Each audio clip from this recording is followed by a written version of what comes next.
I'm going to yield and recognize Mr. Cisneros for 5 minutes. Thank you, Mr. Chairman, and thank you again all for being here today. And I'm going to start with Ms. Tellier.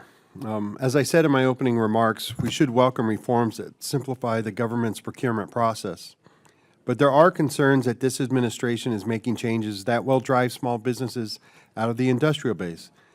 This is highlighted by the potential elimination of the Rule of Two that both you mentioned as well as Mr. Ramos mentioned. What happens to small businesses and the industrial base if the Rule of Two goes away?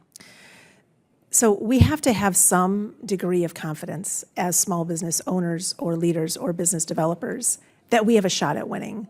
The Rule of Two gives us confidence in that. Changes to the Rule of Two that would only apply to certain sizes of solicitations doesn't help with that. My contract portfolio is not conducive to me only going after $249,000 opportunities because they're under this ad. I need to have confidence that I can compete well on solicitations well over that. Market research really allows contracting professionals to understand whether two or more small companies can compete effectively. It decimates us. There are small businesses that will leave federal contracting if they don't have that confidence. Mr. Ramos, love to hear your comments on that.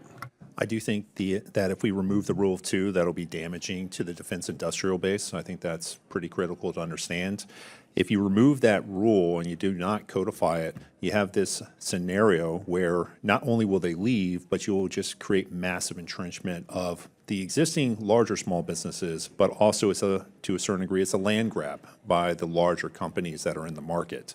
And it is an opportunity right now to actually codify it and make sure that small businesses are protected for larger contracts and when they're qualified. A lot of sources' thoughts are to make sure that's happening, and there's opportunities for Rule of Two to be applied today. All right.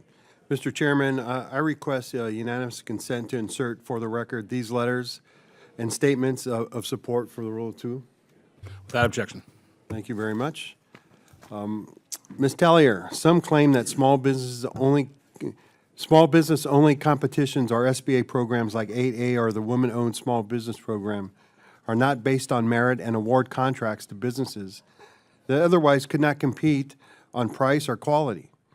Can you lay out why these comments are misguided and tell us, or why they're a misguided view of federal contracting and how these programs actually level the playing field? Yes, Congressman, I think I can even do that without swearing, although it takes a little bit of restraint on my part, candidly.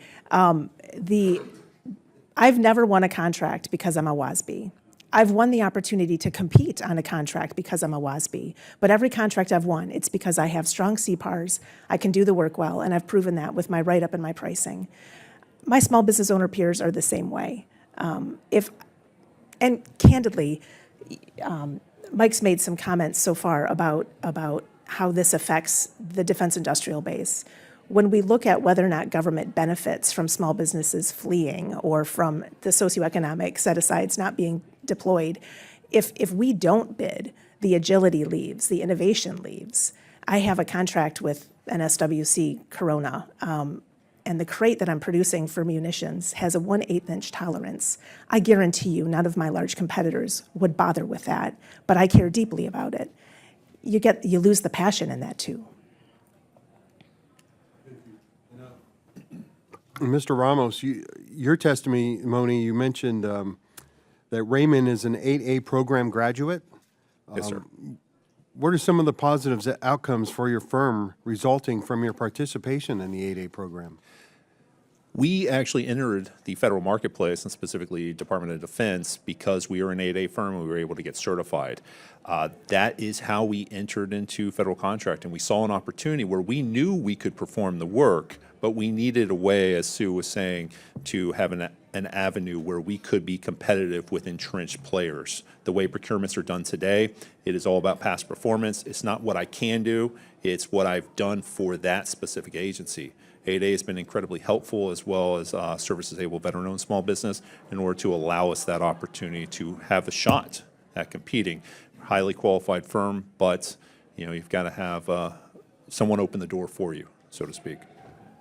I think we've heard from these witnesses today the importance of the 8A program as well as the rule of two. I just hope the SBA administration is listening today and will follow up and support these programs into the future. Thank you very much. I yield back.